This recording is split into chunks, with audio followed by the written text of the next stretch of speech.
Thank you very much for joining me.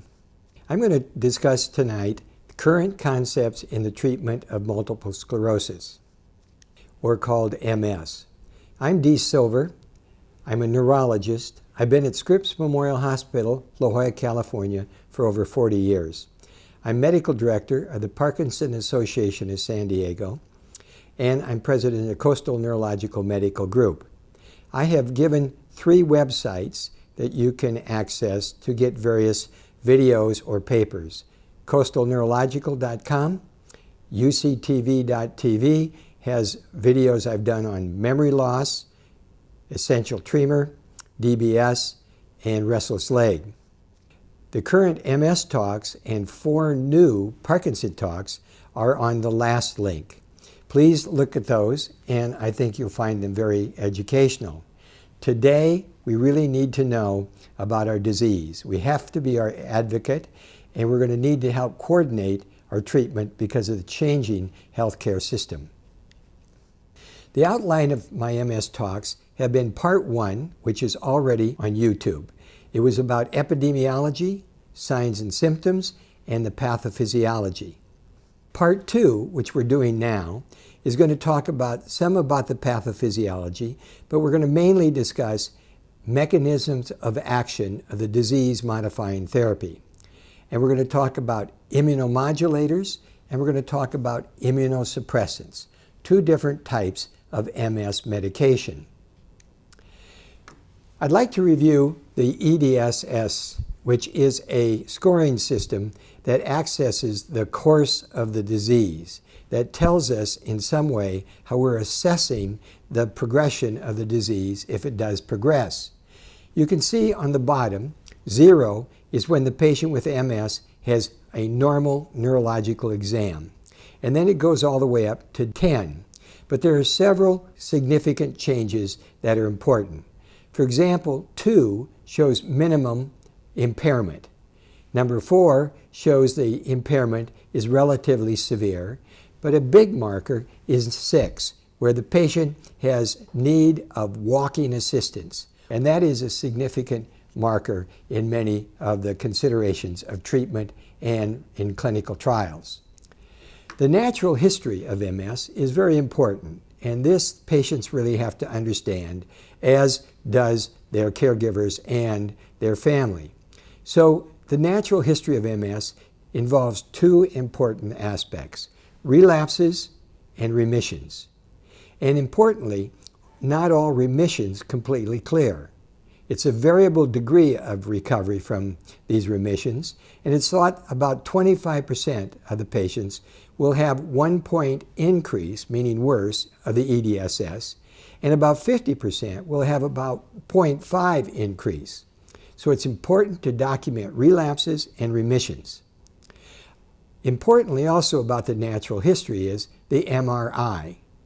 And we know the MRI oftentimes has changes in it prior to the first clinical symptoms. But for every clinical associated lesion there is with a symptom, then there oftentimes are 5 silent lesions that occur in the MRI. And this happens, and there is accumulated burden on the MRI. The natural history of MS is somewhat variable, but before treatments, it was thought that most patients go on to secondary progressive MS in about 11 to 19 years after the first onset of the disease. This slide shows us the 4 types of MS, and this is crucial to understand. A relapse or attack is a period during which your symptoms, the patient's symptoms, worsen or new symptoms occur. So in the upper left-hand part of this slide, you'll see the relapsing remitting MS pattern. The relapse occurs and it goes above the baseline, and then there is a remission and the clinical symptoms go away and they're at baseline. This may occur several times. Importantly, there is then a relapse and then a remission. But as the disease progresses, the patient starts to have accrued neurological deficit. On the upper right-hand side is the secondary progressive MS. This is a type of MS that we talked about that many people will go on to have. But they have a relapse, the patient remits to the baseline, may have another relapse, but from then on there is secondary progression of the MS and an increasing residual, and they climb that ladder of the EDSS. The bottom left part of this slide shows the primary progressive MS, which I'm not going to talk about much tonight since we don't really have a treatment for it, but they gradually increase their residual aspects of their disease and they get more and more impairment.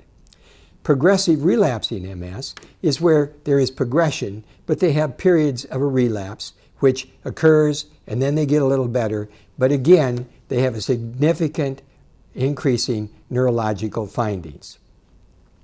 I'd like to review, before we start about clinical trials and treatments, the conventional MRI picture in MS and how we think about it. I'm not trying to make you radiologists, but what we need to know is some kind of concept about the MRI. Since it came about in 1983, here locally and other places, we've had a great advantage to look at the picture of MS on the MRI. In the upper left-hand corner, you'll see a MRI where the ventricles or the spinal fluid is white, and we call this a T2 lesion. And you can see the T2 lesions there around the juxtacortical region and around the ventricles. These are T2 lesions which we'll talk about and are very important if they are present in an increasing number. On the right-hand side, in the upper right-hand corner, we have a picture we call a T1 gadolinium post-contrast MRI. And when the patient has contrast and these lesions light up, there is evidence of a breakdown of the blood-brain barrier and there is active inflammation. This is an important concept and an important sign that there is active disease ongoing. The bottom picture shows us that this is T1 pre-contrast. And again, the spinal fluid in this looks dark.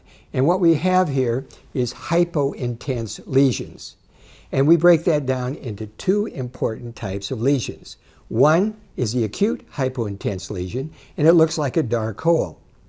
And about 50% of those will oftentimes resolve, and they may go away. They may turn into a T2 lesion. But many of them become chronic, and they're called chronic black holes. And when we have an increasing number of chronic black holes, it's strongly correlative with progression of disability in these patients. It also correlates well with cognition changes, and it represents the most important and most severe part of the axonal loss and significant changes that are occurring in the MRI. Now, this is a slide we talked about in phase 1. And it's the natural history of MS, and it's very important. It shows us 4 features of MS. This slide is orientated in a way which is very important, and on the left side we see preclinical aspect of MS, meaning the patient's not had any clinical features. Then we have the relapsing remitting part, and then we have the secondary progressive part. And through those 3 phases, we are measuring 4 important key factors. The white line is a measure of brain volume, and you can see in the preclinical phase, the brain volume is normal. In relapsing remitting, when there's activity and clinical symptoms, the brain volume starts to decrease. And in the secondary progressive, the brain volume decreases more. We call this cerebral atrophy. The blue line indicates relapses and impairment. So the patient in the preclinical phase has no relapses. But as we get into relapsing and remitting, you can see, again, there's a relapse. It goes up from the baseline. Then with remission, it comes down. It repeats itself. And then in secondary progressive, what happens is that there is fewer relapses, but there is significant accumulation of impairment. The red line is the MRI lesion accumulation, which we talked a little bit about. And that occurs early on, but as time goes on in relapsing remitting, there's greater burden, meaning more T2 lesions, more T1 hypointense lesions. And as you have secondary progressive, there's greater accumulation. And then the MRI activity is a yellow line, and you can see it's quite active preclinical. It definitely occurs in the relapsing remitting form, but then it kind of phases out or is less common in the more later part of the disease. This graph shows us that early relapses or more frequent relapses affect long-term disability, meaning that the more attacks you have in a certain period of time, the faster you progress. And in this slide, we see on the graph, on the left-hand side is a percent of patients. And on the bottom, or the horizontal, is a time from the onset of MS. And we can see here that what we're dealing with and describing is the percentage of patients not having reached DSS or EDSS 6, which is impairment of walking or needing assistance. So what we look at is the yellow line, which says that there's only 0 to 1 attacks in 2 years. And we can see that it's shifted to the right, and that means that there is fewer patients that actually have reached the DSS of 6. And they're fewer, and they go a longer period of time until they get that disability scale. But when you have 2 to 4 attacks, then more patients will have disability. Or another way to look at it is those patients have not reached a DEDS of 6, but what we have is in the green line that there are more patients that will get that EDSS of 6, and they get it quicker in a shorter period of time. This graph shows us that early relapses or more frequent relapses affect long-term disability, meaning that the more attacks you have in a certain period of time, the faster you progress. Now, there are predictors of poor treatment response, and the one I'd like to discuss in this slide is that of new lesions on T2-weighted MRI. And we like to divide this up into responders of treatment and poor responders. Now, there are other things that really indicate that, such as a short time to a new relapse or gadolinium-enhancing lesions. But I want to focus on the number of T2 lesions. Now, in this graph, you can see on the vertical is the percent of patients, and on the horizontal is the number of T2 lesions that are seen. And in this case, it was in a group of patients that were used and given interferon over 1 year. So we're talking about poor responders and responders. Now, the responders are in blue. So if you have no new T2 lesions, that means that you have a greater percentage of people that are good responders. And you can see in that first bar, it's very few that are poor responders.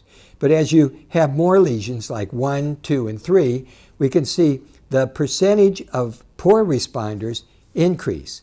So numbers of T2 lesions are important in indicating if the patient is a good responder. Now, I'd like to take a minute to give the history of MS drug release. And this is a busy slide, but I just want to show you a few things and associate name with the type of drug. And for example, beta-seron came out in 1993. Early on, we even had a lottery for that, but then the drug became more available. In 1993, beta-seron is interferon beta 1b. It's sub-Q every other day.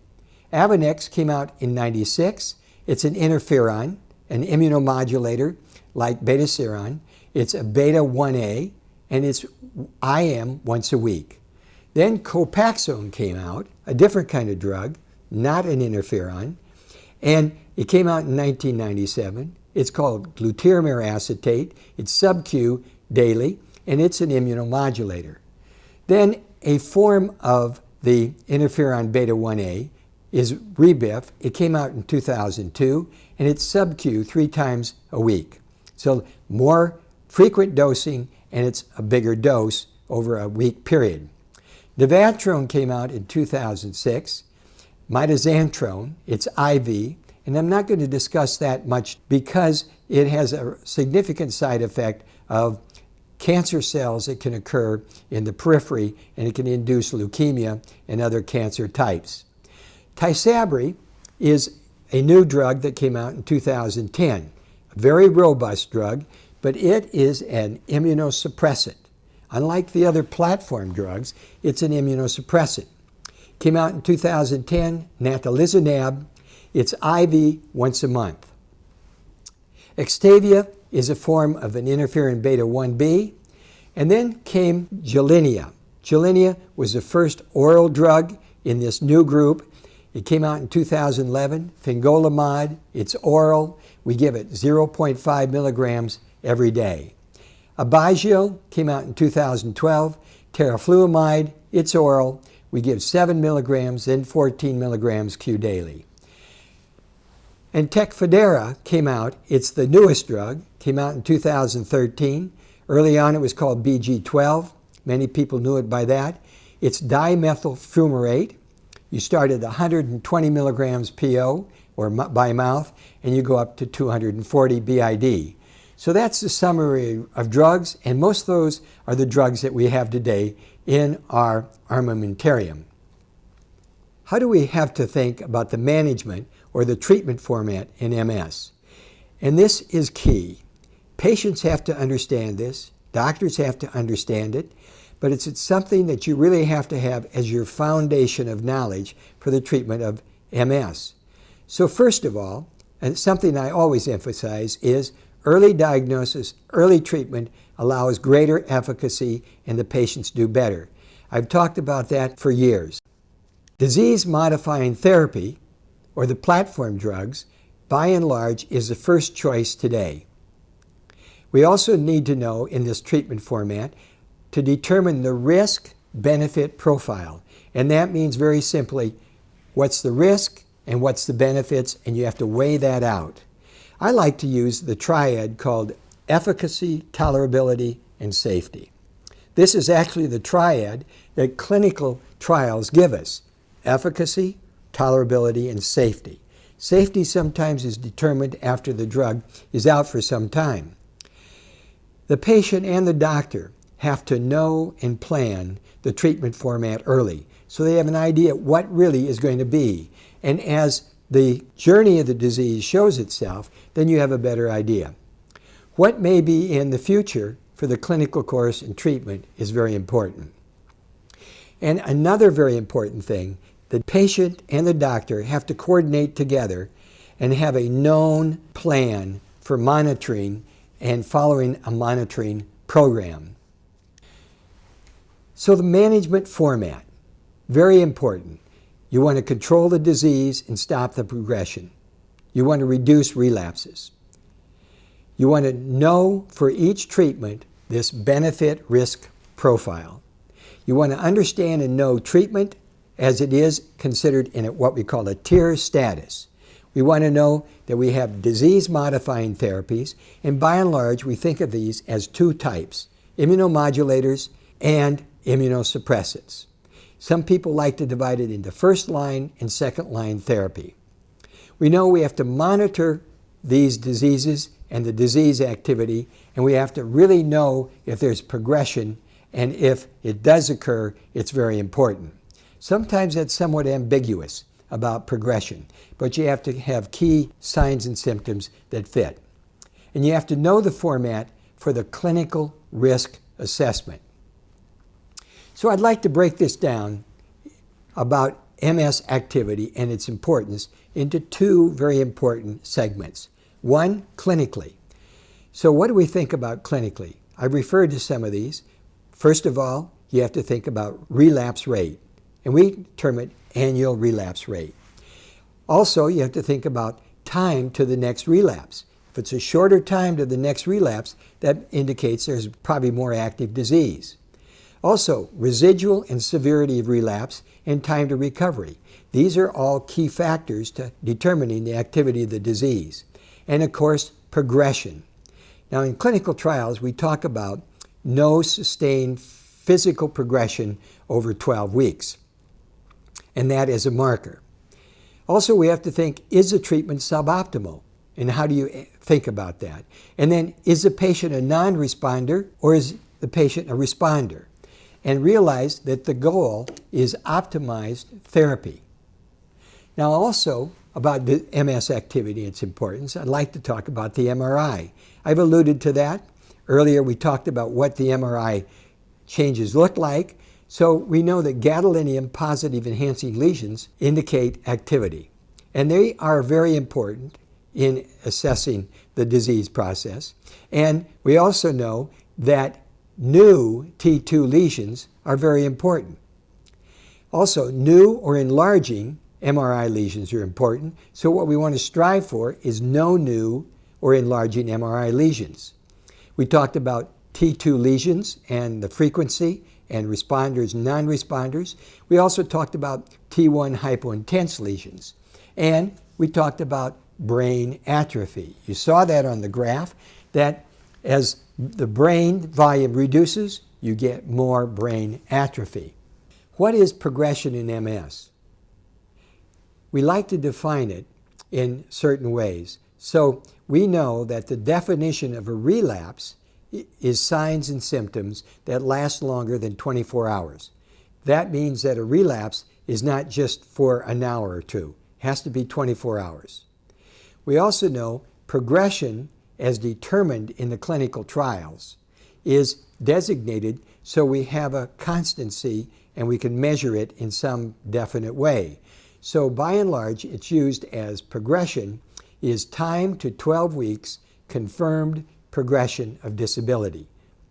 It's defined at least at 1 point increase from baseline EDSS, or if the patient has an EDSS of 0, it has to be 1.5 point increase, and it's sustained for 12 weeks.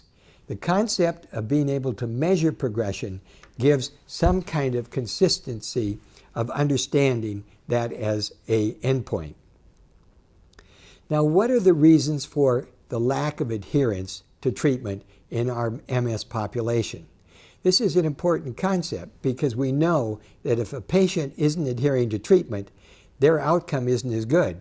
They have greater problems with relapses and also MRI increased activity.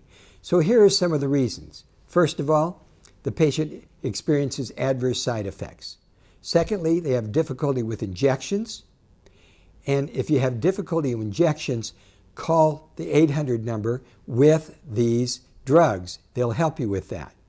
Thirdly, patient may be missing medication. They're just not paying attention to some kind of process where they make sure they take their medication. Another one is the patient and the family or caregiver have a lack of education and information. And of course, that's why we're giving these talks. So you can have greater education and information, and so you have a greater propensity to follow the medication as it should be given. There is also sometimes a lack of belief that the treatment has efficacy. And that's an important reason for patients not adhering to their medication, but that's one that you can overcome by education and talking with the doctor. And also some patients have a denial that they have MS, so they don't take their medication. Now I'd like to briefly talk about the very difficult concept of switching medications as the disease and journey of MS continues. And I'm going to talk about this just briefly. It's somewhat complex, but it's very, very important. And in some of the newer drugs, how you switch is really being modified and it's changing some. But let's talk about some of the simpler ones. For the interferon beta 1A or 1B to glatiramer acetate, the switch can be immediate. There's no problem there. And from glatiramer acetate to the interferon 1A or 1B, it's also an immediate switch. In glatiramer acetate or interferon 1A or 1B, when switching to natalizumab, you have to get the baseline studies, but you can make the switch immediately. You need to have prior JCV virus titers, and there should not be probably any prior use of immunosuppressants. Now, when switching medications to some of the newer and more complex drugs, especially immunosuppressants, we have to be more careful. And Natalizumab, or Tysabri, when it's switched to glatiramer acetate or Interferon-1A or 1B, there is no definite data, but most people feel that you have to have some washing out or a period of time when the drug has a chance to be eliminated by the body. Most people think it has to be numbers of weeks to up to 3 months. One of the problems with this, however, is that often after the Natalizumab is stopped, the patient can have clinical and MRI significant worsening, and then this may need to be modified in some way, or you may have to use rescue drugs. Now, switching Fingolimod, Gilenya, to Natalizumab, or any other treatment, there's no real data. So we think at the present time that that can be done fairly quickly if the appropriate preclinical studies are done and the monitoring. Now, teriflunomide, or Aubagio, you have to consider some kind of washout. And the washout can be done in 11 days if you use the drug cholestyramine or activated charcoal. But there is actually not a great deal of data on switch. And then on dimethyl fumarate, or Tecfidera, there is really no data on that, but there are studies and consideration of data that's been evolving. Now, let's talk now about pathophysiology of MS. So we're going to talk about this and refresh our memory because this is key to understanding the treatment mechanisms of action. This is a little complex, but I want you to just hang in there with me, and you can always repeat it. So what do we know about the pathophysiology of MS? Well, first of all, it's an autoimmune immunological disease. So what happens is there is MS-specific pro-inflammatory immune cells that cross from the bloodstream into the central nervous system, and these pro-inflammatory cells, red here in this cartoon, secrete cytokines which are toxic, and they cause changes and destruction and demyelinization and axonal loss. And you can see in this cartoon that the red cells in the bloodstream then go through the blood-brain barrier, and they are into the brain, and they secrete these destructive cytokines and toxic substances, and it peels off the myelin, and it will then kill the axons. Now, the impact of the immune system in MS is very important, and we're learning more about this all the time. We know that MS is a debilitating autoimmune disease, and it's characterized pathologically by inflammation and axonal degeneration. And importantly, this is ongoing, as I showed you in that one slide, prior to the first events. Now, we need to some way regulate this immune system. So we're balancing this immune system, and we're reducing the effect of the pro-inflammatory cells and getting some anti-inflammatory cells, and maybe reducing these pro-inflammatory cells from going from the bloodstream into the brain. In this slide, you can see in the bloodstream there are red cells that are pro-inflammatory, and there are white cells that are naive, or they haven't been designated what they are, and there are some anti-inflammatory cells. And these cells, in some way, can get into the bloodstream. Now, we know that these cells originate somewhere as lymphocytes in the lymph nodes, and then they have some mechanism that changes, and then they get into the bloodstream. So in the bloodstream, we have pro-inflammatory cells, which are in the red, and we have blue anti-inflammatory cells. And in MS, there's a lot more pro-inflammatory cells that can get into the brain and excrete cytokines. The immune dysfunction is significant, and there are 4 key features to this. There are the pro-inflammatory immune cell in red. They excrete pro-inflammatory cytokines. There's an antigen-presenting cell, and there T cells. Now you can see in the bottom part of this cartoon, that's the bloodstream, and these red cells are there, and there's some T cells. This antigen-presenting cell activates some of these cells, especially the pro-inflammatory, and it allows those cells to go through the blood-brain barrier, which is in some way probably weakened, and these pro-inflammatory cells get into the brain. Now first, let's talk how this system works in the mechanism of action of COPAXONE, or glatiramer acetate. Remember, it's an immunomodulator. And what happens with COPAXONE, this drug induces a population of regulatory T cells, which come from the lymphocytes, and they are in the bloodstream. And these T cells are induced to turn into anti-inflammatory cells, and they get into the brain, and the anti-inflammatory cell gives off cytokines and possibly neurotrophic factors that somehow help sustain and are beneficial in helping reduce the demyelinization and the axonal loss. And through this mechanism, there is some type of prevention of demyelinization and nerve damage.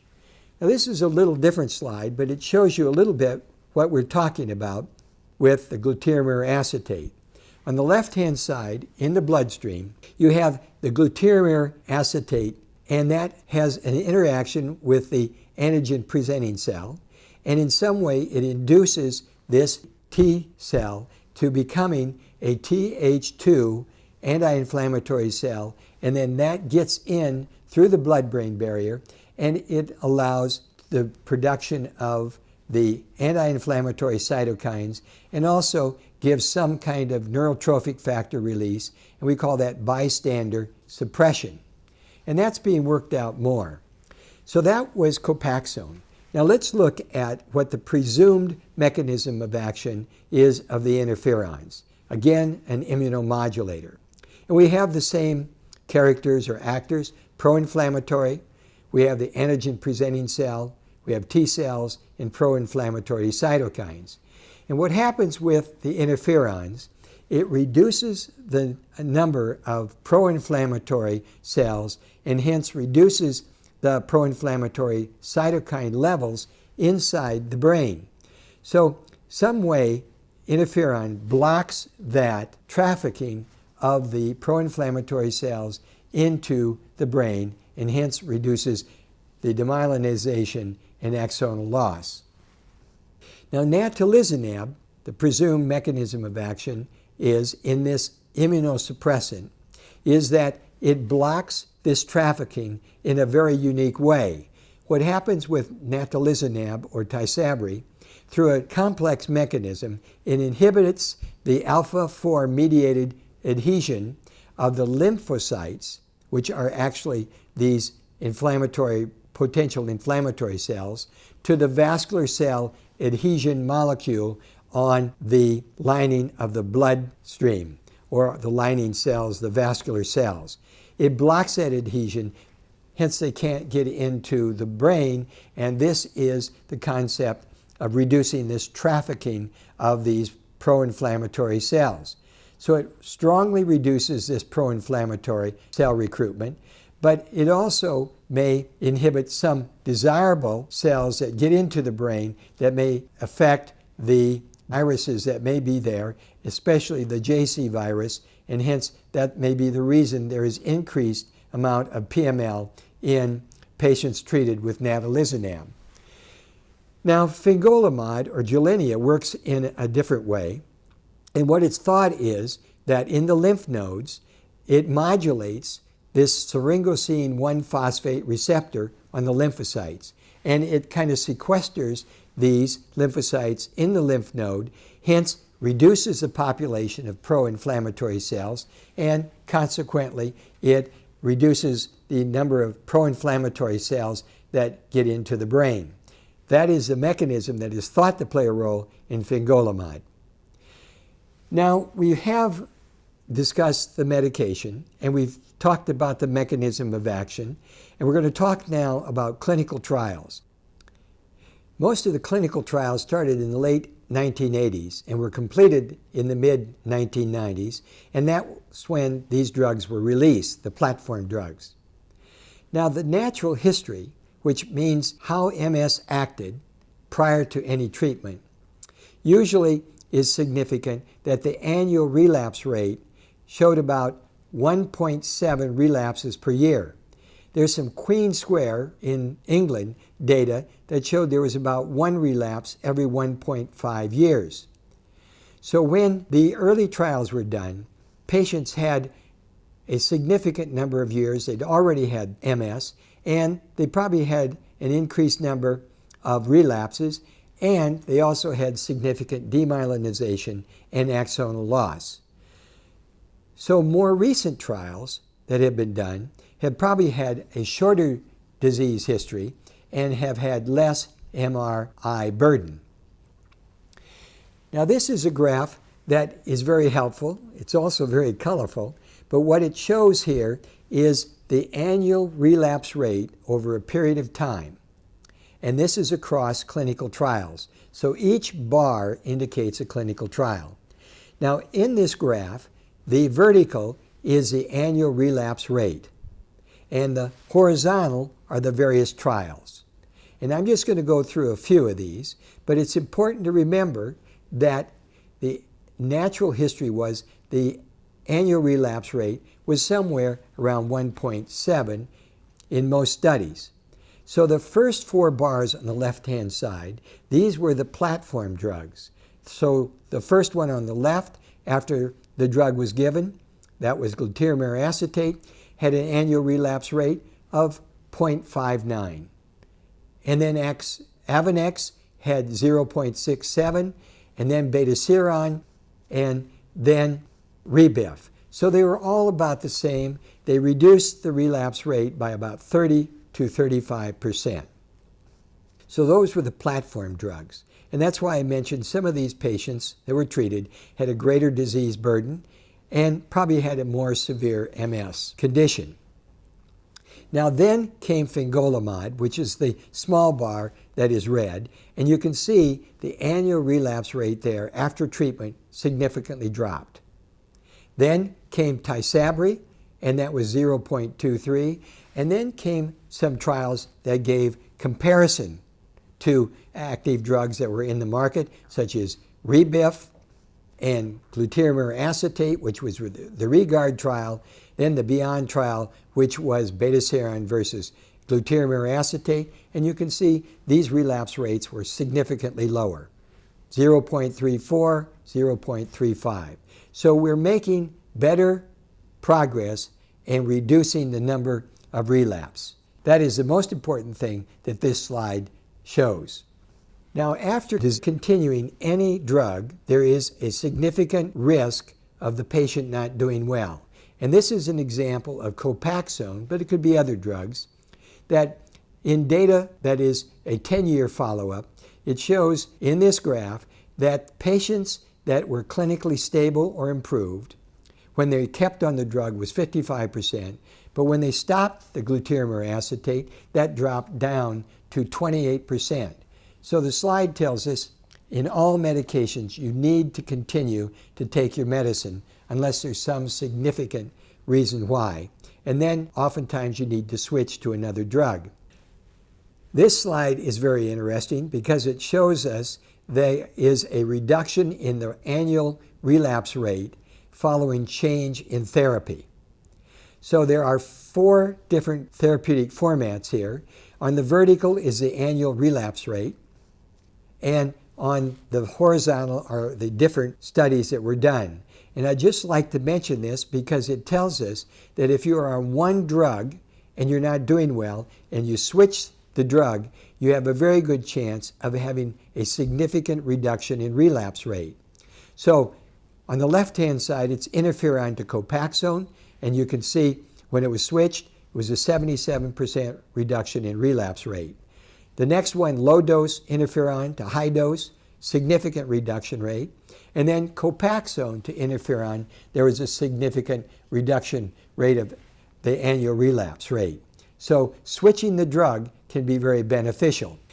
Now the next group of slides, what I'd like to discuss here, is the safety information. There's a lot of data on this. I'm going to kind of summarize it for us, but it's important data. Patients need to know this. So the first slide is on COPAXONE. On the left-hand side, it is what is the safety concepts and what is the side effects that COPAXONE may be associated with. Well, they can get an immediate post-injection reaction, lightheadedness, chest pressure, a little dizziness, but that usually goes away quickly and rarely reoccurs. You can have injection site reactions with COPAXONE because it's a sub-Q injection, and you can have lipoatrophy where the sub-Q fat cells kind of are atrophic and you get a little dimpling. But COPAXONE is not associated with usually infectious diseases that become significant. PML, it's not associated with depression or liver abnormalities or anaphylaxis events. COPAXONE is a pregnancy category B, so you have to be cautious, but it has a little less risk than some of the others. Now, what is the safety information on high-dose interferon? Well, on the left-hand side, we can see it's associated with injection site reactions. It's sub-Q. It has some flu-like symptoms. Depression has to be considered. And with rebrief, you have to be concerned about hepatic injury. And it's not associated with some of the important aspects that is seen on the right-hand side, and that infections aren't much of a problem or need to be considered, and lipoatrophy is not a concern, nor is PML. High-dose interferon beta 1A or 1B is pregnancy category C. Now, Natalizumab is a little different kind of safety information. It's associated with this disease. It can be progressive, called progressive multifocal leukoencephalopathy. And we'll talk about that briefly. You have to be concerned about an immunosuppressant phenomenon because Tysabri is an immunosuppressant. And pneumonia, urinary tract infections have to be considered and have to be monitored for. And it can have significant hepatic injury. Anaphylaxis is a concern, and that's a very important consideration, especially in the infusion centers. Tysabri is not associated with, obviously, injection site reactions or the flu-like symptoms, and it doesn't have lipoatrophy. Tysabri is a pregnancy category C. Now, why are we having all these new MS drugs? And I'd like to discuss that briefly. Well, first of all, we don't have a cure for MS yet. Hopefully, we'll have it soon. It may have many combinations of causes, meaning the etiology may, because we have a heterogeneous group of patients, and they may have lots of significant different comorbidities. MS is an evolving disease with a journey that may have various degrees or types of pathophysiology. We're not sure of the various types. And again, comorbidity may be acquired as a patient goes through their journey of disease. And these drugs have different mechanisms of action. And we do not know all the specific types of mechanisms of action they may have. They may have more than one.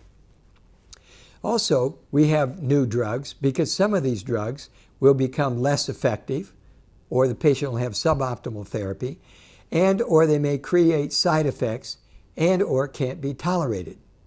Also, some may have better efficacy risk profile than others, and there may be a cost advantage in some as compared to others. At the present time, there's not a great deal of cost difference. It has to be remembered it takes 100,000 patient exposures to determine the infrequent adverse side effects or events in any disease, process, and treatment format. So let's talk about endpoints and trials. Now, when you do a trial, you have to have some way to determine if there is an improvement in that patient population. And we call those endpoints. And in trials, we usually compare placebo versus drug, or sometimes we compare an active drug. So we're thinking about the order of outcome analysis. And I'm going to use that in a specific order in these slides so we don't get confused and I don't get confused. It's going to be a little complex, but you can use this as a comparison sometimes, but remember you can never compare clinical trials because you have a different group of population and a different group of placebo patients. So how do we think about this as endpoints? One, we use annual relapse rate, which we've already talked about, and it's usually given at 1 or 2 years. Number two, time to first relapse. Three, we use relapse-free at 1 or 2 years as a criteria. How many patients are relapse-free? And then we look at MRI data, relative risk reduction for the various kinds of markers. And then, as I mentioned, this kind of complex concept of progression, we use reduced risk of sustained disability progression for 12 weeks, and that's usually given as a percentage. So the first drug we're going to look at is the newer drug called Tysabri or Natalizumab, and the trial was the AFFIRM trial. So remember how we're going to look at these endpoints, and they'll be in order. So this drug was about 900 plus patients. It was randomized 2 active patients to 1 placebo. It was an infusion since it's IV, it's an immunosuppressant, and many of these patients were infused for many, many weeks. So the outcome, annual relapse rate endpoint at 2 years, in placebo patients, they had 0.67. But in the Natalizumab group, it was 0.22, a robust reduction of 67%.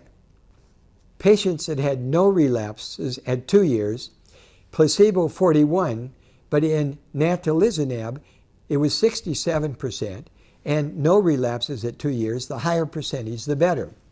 Gadolinium positive lesions at 2 years, it was reduced by 92%, very robust.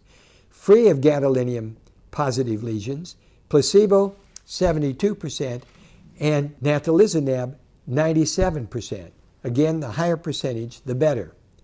No new enlarging T2 lesions, again favored Natalizumab, and the reduced risk of disability progression sustained for 12 weeks was reduced by 42% when you compared placebo to Natalizumab.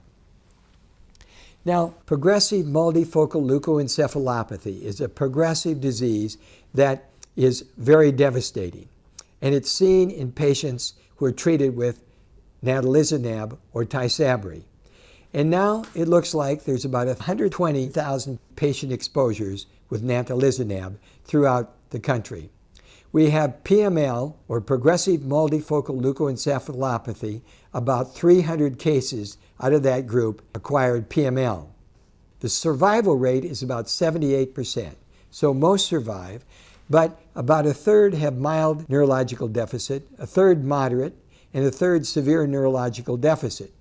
So it's a significant disease that can have significant neurological complications. But importantly, if you consider 3 risk factors, you can reduce this incidence of PML. And what are those 3 risk factors? Patient has a positive JC virus titer, if the patient has prior immunosuppressant medication, or if they've been on the drug greater than 24 months. Those are the 3 risk factors, and we'll talk about those a little bit more. We like to have an anti-JC virus antibody titer before we use this drug, or at baseline, and we like to use that titer and reconfirm its negativity every 3 to 6 months. So how do you consider these 3 risk factors? And it's important to know these 3 risk factors because you don't want to get PML. The first one is you want to have an anti-JC virus antibody titer. Now, in the population, it's not uncommon to be positive in this anti-JC virus antibody titer. In fact, up to 50 to 60% of the population may be positive. They can acquire the disease. It can be positive in the serum, and you can have it in the urine. Patients may convert while they're on the treatment from negative to positive or through a new exposure. I sometimes, when I'm thinking my format of treatment ahead of time, I will get an anti-JC virus antibody titer earlier, when I'm thinking of my treatment format ahead of time. Now, the second important risk factor is that they've been treated previously with immunosuppressants, and I've listed those. These are immunosuppressants. They increase the risk of developing PML. And then the third factor is longer treatment duration beyond 1.5 to 2 years. And you can see now that what we need to consider is how those all fit together. This slide's a little complex, but it has a lot of information in it, and it's very key. And you can refer to this slide anytime when you revisit this video. So if you have a positive JC virus and you've been treated for less than 2 years and you've had no immunosuppressant therapy, your risk of developing PML is less than 1 in 1,000. So the risk isn't great. If you've had a positive JC virus antibody and you've had an immunosuppressant drug, your risk is 2 in 1,000. But here is the important concern for greater risk. If your JC virus antibody is positive, and everybody's got to get that prior to they start on this drug, Tysabri, and your treatment is longer than 2 years, and you've had no immunosuppressants, your risk is 5 in 1,000. But your risk is much higher if you have a positive JC virus antibody, you've had the treatment longer than 2 years, and you've had immunosuppressants. It's 11 in 1,000. Risk is greatly increased. So what is PML? Progressive multifocal leukoencephalopathy. It's a bad disease. It has demyelinization, inflammation, axonal loss, and it's very important to avoid. You need to have a prior exposure to JC virus, and that's required for the development of PML. But oftentimes people have this in their brain and it's latent. So we talked about the number of people that can have it in the normal population. If the patient has progressive multifocal leukoencephalopathy, the clinical picture is usually that of a neurological progression. They can have any signs and symptoms, but it's often a localized change, and speech and behavior changes are key. You need to probably monitor some of these MRI cases if the patient is positive for the JC virus and you feel like you need to keep this patient on that Tysabri. Now, with PML, there's more focal MRI changes, and the gadolinium-enhancing lesions are more common. To exclude PML, you have to have a negative JC virus DNA in the spinal fluid, and that requires a spinal tap. And you have to repeat CSF quantitative PCR assays for the JC virus DNA, and the patient has to have no clinical progression. And that's in patients who you are concerned about having PML. The latter part of this slide is mainly for the doctor. This is an MRI of PML, and you can see that there is a localized area of abnormality. PML is a disease that involves inflammation and demyelinization and axonal loss. Sometimes we'll need to switch from Natalizumab or Tysabri, and there will need to be a washout. However, exactly how long that is now is uncertain, and there's evolving data and evolving suggestions, but it will somewhat depend on the aspect of a progressive course after the discontinuance. We need to observe very carefully after Natalizumab is discontinued for clinical or MRI worsening. Oftentimes there is increase in disease activity and an increase in relapses and or progression. When you have MS, and with all the new drugs, there's going to be a consideration of switching drugs from one to another. I've talked about you cannot compare clinical trials, but this will give you evidence of the efficacy in a clinical trial. So we'll talk about Fingolimod, or the Freedoms trial. Now, Fingolimod, or Gilenya, this trial had about 1,272 patients in. It was 2 years in duration, oral. It used 0.5 milligrams, and it had an arm of 1.25 milligrams versus placebo. I'm only going to talk about the data for 0.5 because it's the only dose that's out on the market. So again, we'll go over in a sequence the endpoints. Annual relapse rate was reduced by 54% for the 0.5 milligram, robust benefit. Relapse-free, placebo was 46% versus Fingolimod was 70%, reduction by 52%. The number of T2 lesions reduced was significant. It was an absolute reduction, was 7.3 lesions in these patients. And also there was reduced risk of disability progression maintained for 12 weeks by 30%. Now, the Transform trial using Fingolimod was a one-year trial, and this was a different type of trial because it compared the 0.5 and the 1.25 milligram dose of Gilenya to interferon beta 1A IM once a week, which is Avonex.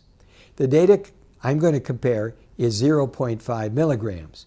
So the annual relapse rate showed that the interferon beta 1A had an annual relapse rate of 0.33, but the Fingolimod group had a relapse rate of 0.16, or a 52% reduction.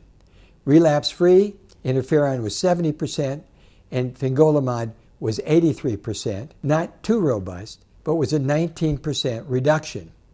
The number of T2 lesions reduced in the interferon group was 2.6 versus Fingolimod 1.6. So you can see here in multiple endpoints and parameters, there is a significant improvement. And this slide shows the efficacy in annual relapse rate. So it's a bar graph showing much the same thing. On the Transform trial on the left, the vertical line is the annualized relapse rate, and on the horizontal, it is the interferon and the 0.5 and also the 1.25, but we're going to concentrate on the 0.5, and it shows the annual relapse rate was 0.16. And we talked about the percentages. On the Freedoms trial, which compared their placebo, the annual relapse rate was only 0.16 for the 0.5 and 0.40 for the placebo. Now, Fingolimod is somewhat complicated in its precautions. That is probably due to the fact of the syringosine receptor is in multiple areas of the body.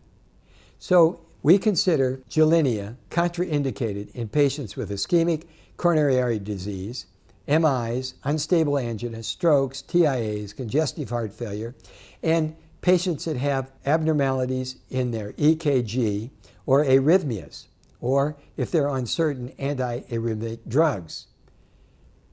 Fingolimod may increase the risk of infections, and it does reduce the lymphocytes to about 20 to 30% from baseline, and when the drug is stopped, will usually recover in 2 to 3 months. But remember, you need a baseline white count in this drug prior to treatment. Macular edema is a side effect, and you can have that with or without visual signs or symptoms. And it can be associated with reduced pulmonary function, and that may occur with the treatment. So what are the precautions? Liver enzymes may become elevated.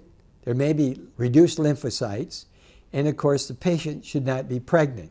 So appropriate birth control to prevent pregnancy needs to be carried out.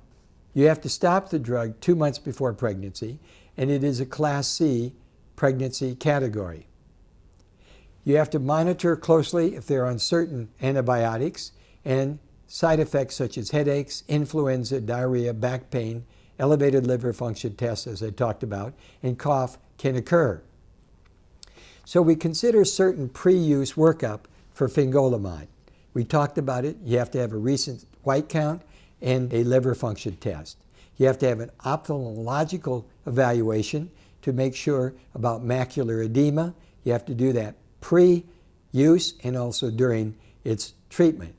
Cardiac evaluation, if the history or medicine suggests, and if there's a history of chickenpox or varicella zoster, or there's a positive serology or positive antibodies to varicella zoster, and that is okay for the patient to have the drug. But if they aren't positive, they haven't had the history, they have to have a vaccination for the varicella zoster virus if antibodies are negative. Women have to be on contraceptives 2 months before the treatment of the drug and during the use of the drug, and for 2 months after discontinuing the drug. So what do we do for the first dose? It has to be some type of format of monitoring. So we divide that into 6-hour monitoring and overnight. And the 6-hour monitoring is done with blood pressure and EKG before and after the first dose. And if the patient doesn't have a severe, significant history of coronary vascular disease, or they have a slow heart rate or prolonged QT interval, then you just monitor them for 6 hours. But if they have any greater risk for cardiac aspects or syncope or abnormal EKG, or if they're on any drugs, then they got to have an overnight monitoring of blood pressure and cardiac and EKG changes. We also need to monitor this drug and other signs and symptoms that may occur with the use of this drug. We talked about macular edema. You have to monitor it before, and you also check it during the use of the drug. Macular edema can occur 1 in 500, and as I said, there may or may not be visual symptoms, and it occurs more in patients with diabetes or a history of uveitis. You have to consider monitoring pulmonary function. You're always going to monitor blood pressure regularly during the use of the drug, and watching the white blood count for reduced lymphocytes and decrease of those lymphocytes is important. And that decrease may last as long as 2 months after discontinuing the drug. Let's talk about the next new drug, which is teriflunomide. And again, I'm going to use the same program of measuring these endpoints.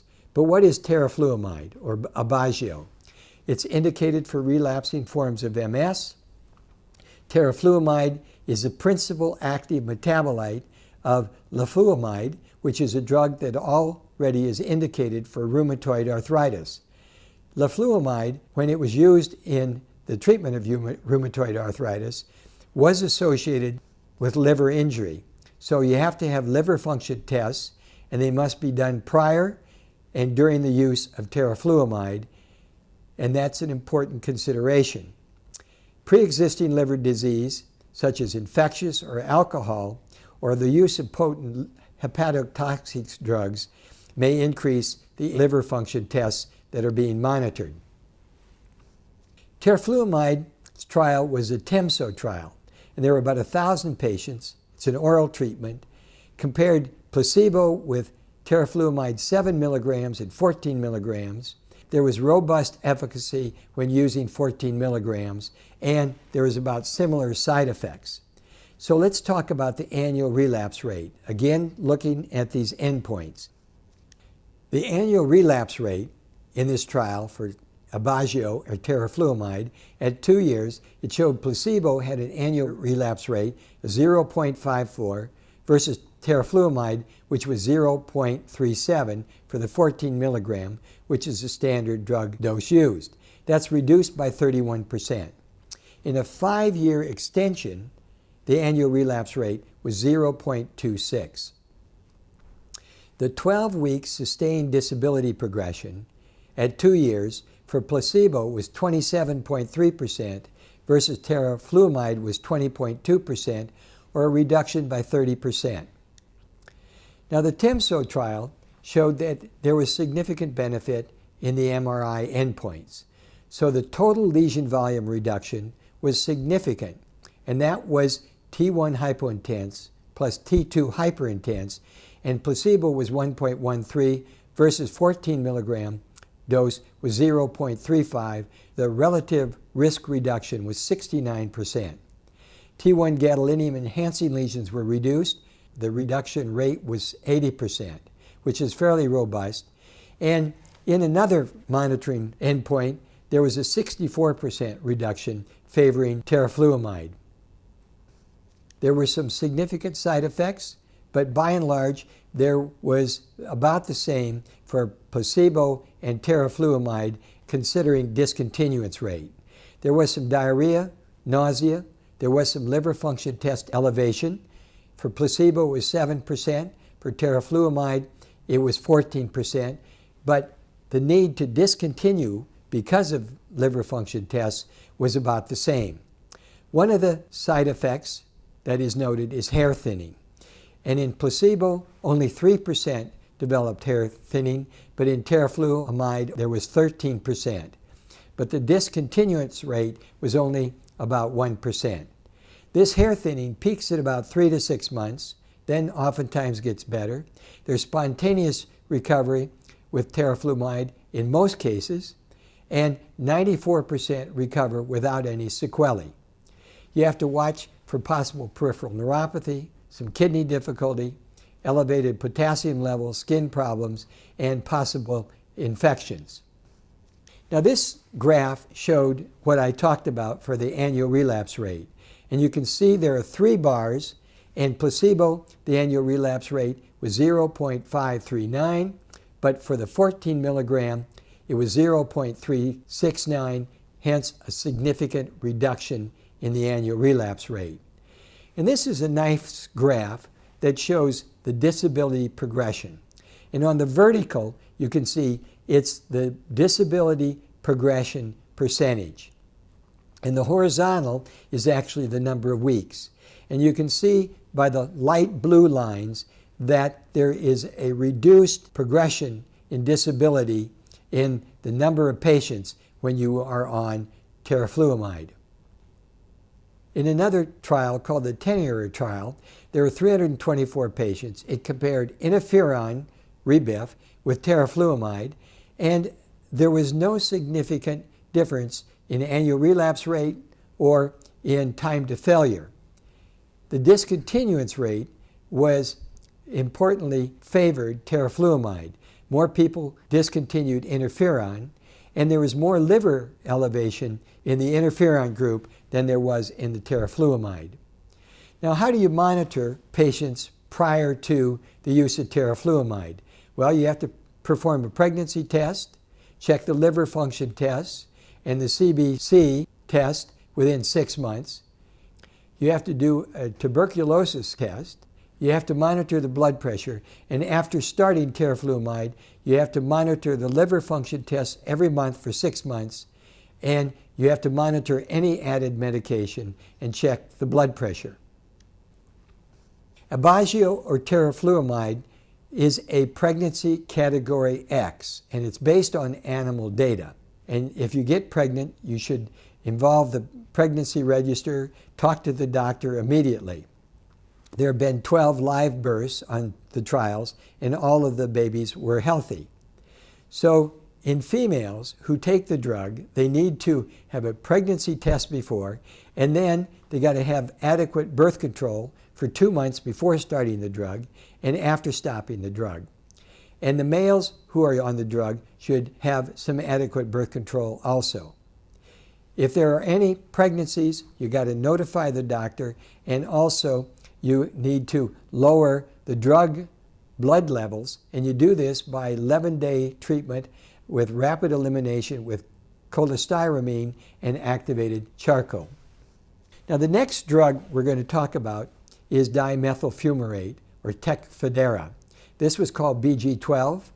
It's a defined trial. I'm going to go through this very same sequence, organized endpoints. It was about 1,237 patients. It was an oral drug. It was placebo compared to 240 milligrams twice a day. They did 240 milligrams 3 times a day in this 2-year trial, but I'm only going to talk about the 240 BID because it's an approved dose. The annual relapse reduction for 240 twice a day dose was 53%. The reduced risk of relapse at 2 years was 49%. Gadolinium enhancing lesions were reduced was 90% from the active drug compared to the placebo. There was a significant reduction in T2 new and enlarging lesions. It was reduced by 85%. And T1 new hypointense lesions were reduced by 72%. And the reduced disability progression was by 38% at 2 years. Another trial called the CONFIRM trial added glatiramer acetate as one of the arms. But I'm just going to mainly emphasize the comparison of placebo to dimethyl fumarate. And in the annual relapse rate, the dimethyl fumarate was reduced for the BID dose by 44%. And the percent of patients relapsed on the BID dose was 34% as compared to the placebo. Glatiramer acetate reduced it by about 29%. But there was a difference in the reduced disability progression.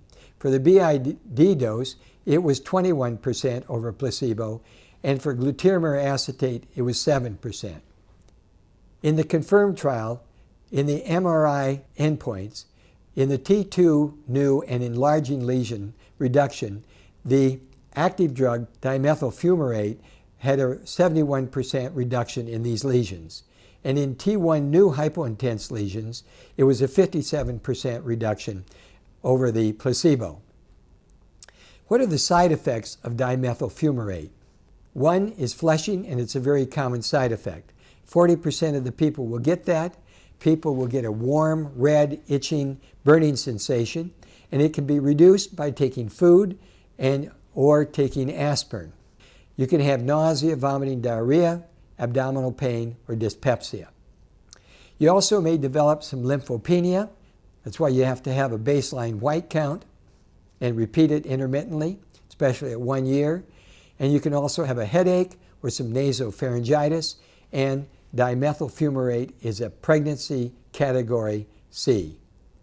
What is the mechanism of action? Well, it's not completely worked out. It's an oral drug. We talk about we're giving it 2 times a day.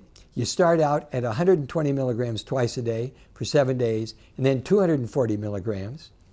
It probably activates a pathway which is named NRF2, which probably reduces the impact of inflammatory cells in the spinal fluid.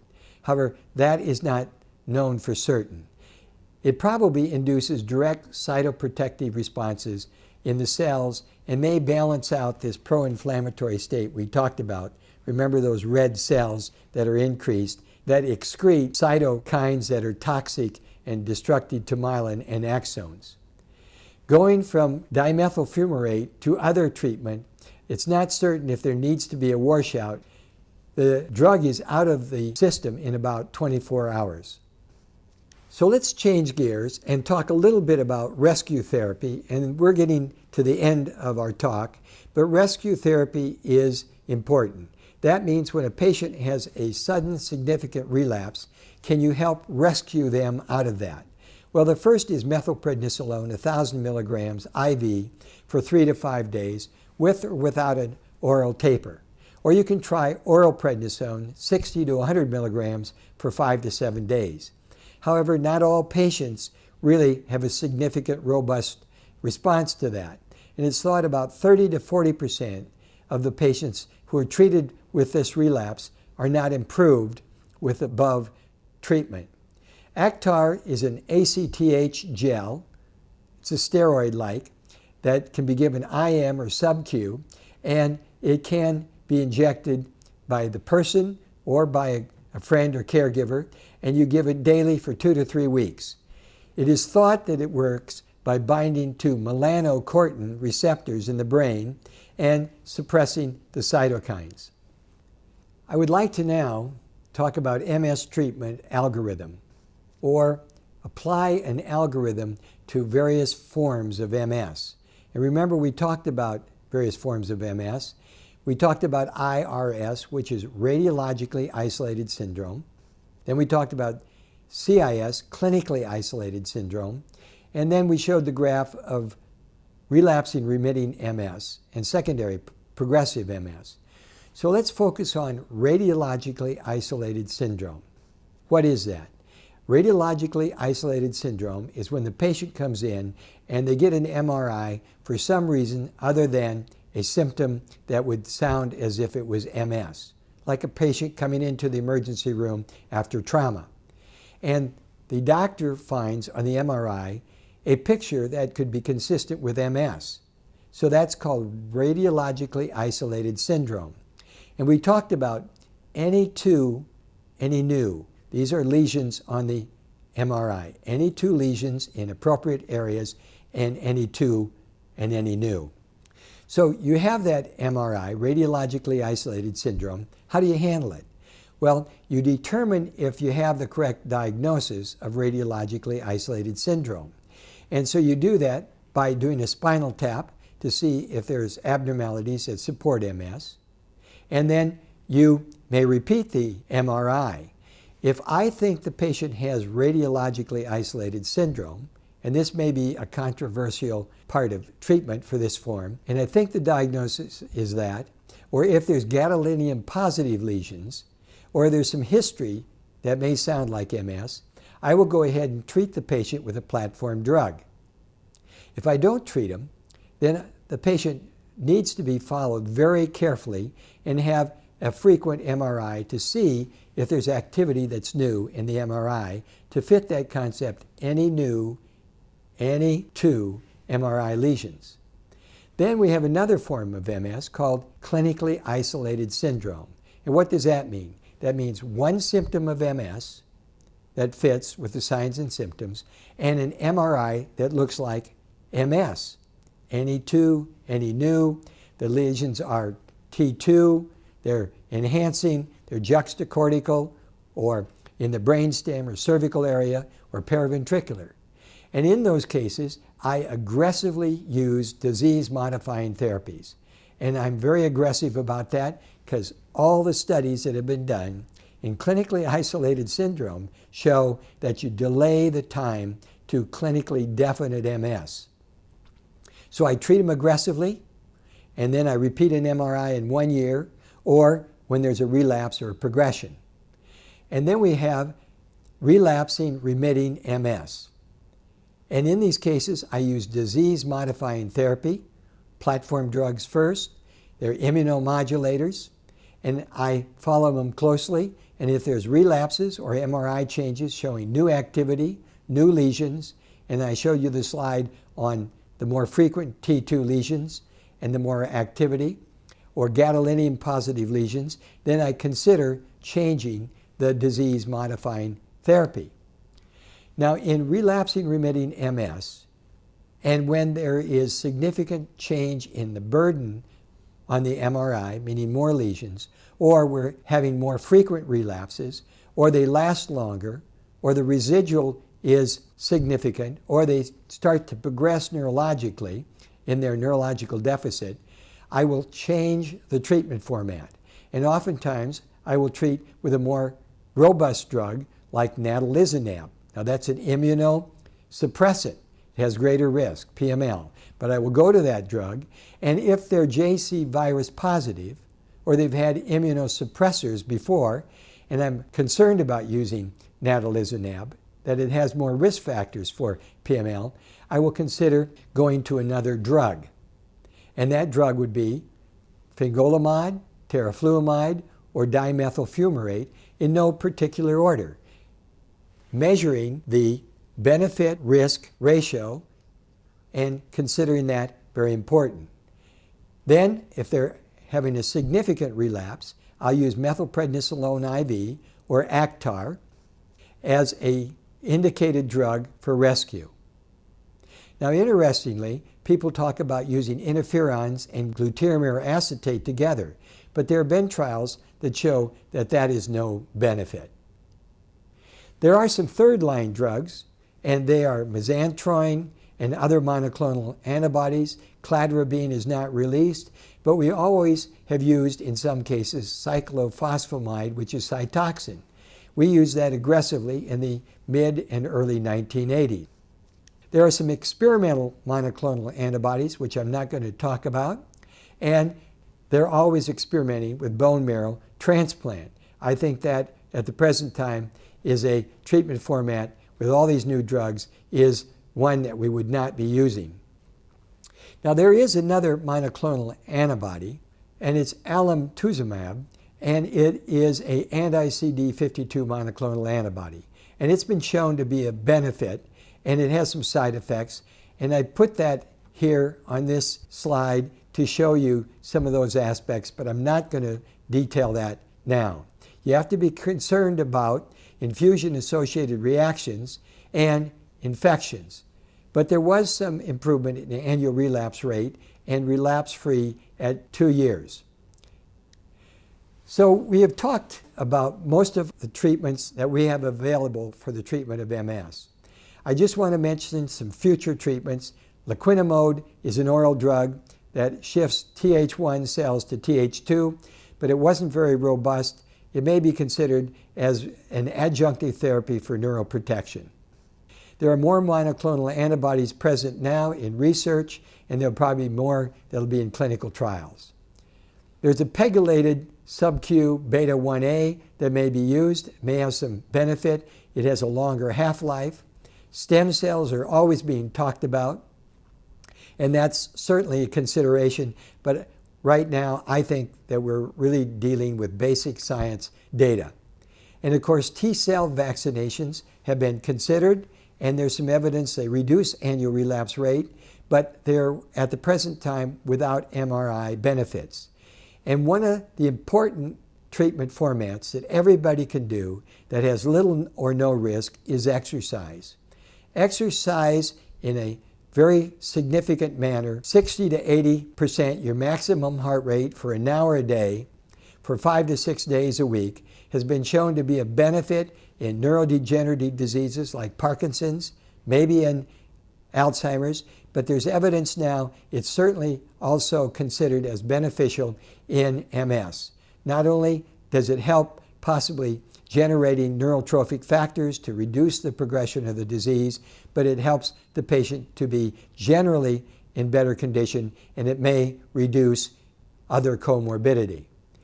So our talks in part 1, we talked about epidemiology, signs and symptoms of MS, and pathophysiology. If you haven't looked at the YouTube video on part 1, you should do that, and you can access that by one of the links. Part 2, we've talked about mechanism of action and disease-modifying therapy. We talked about immunomodulators and immunosuppressants. Now, I know some of you are thinking, why do I need to know all this data? Why should I know about annual relapse rate, the significance of relapse, the significance of progression for a certain period of time? Why should I know about MRIs? Because healthcare is changing. We need to have all the information in all the areas of the treatment and therapeutic aspects of healthcare today. And you need to be your advocate. You need to have responsibility for your disease because we really need to have you as a participant. You need to be on the team. So a lot of this was esoteric, a lot of it was data, but you really need to know some of this for your better quality of care. So thanks a lot for joining us. I hope this is a benefit. Spread the word so everyone can have an opportunity to have a foundation in the understanding of their MS and help their healthcare process. Thank you.